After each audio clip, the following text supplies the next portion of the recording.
नमस्कार, मी उज्ज्वला. बी न्यूजमध्ये आपलं स्वागत. सुरुवातीला एक नजर ठळक बातम्यांवर. मान्सूनचं आगमन लांबणीवर. अनेक ठिकाणी पंचगंगा नदीचं पात्र कोरडं. नदीपात्रातील प्राचीन मंदिरं झाली खुली, तर कळंबा तलावानंही गाठला तळ. खाबोगिरीचा कळस. पन्हाळा नगर परिषदेनं 25 लाखात लावली केवळ 34 झाडं. वृक्षारोपणात लाखोंचा घोटाळा झाल्याचा नागरिकांचा आरोप.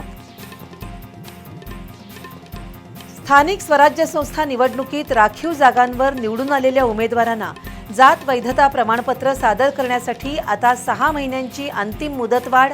राज्य मंत्रिमंडळाचा निर्णय.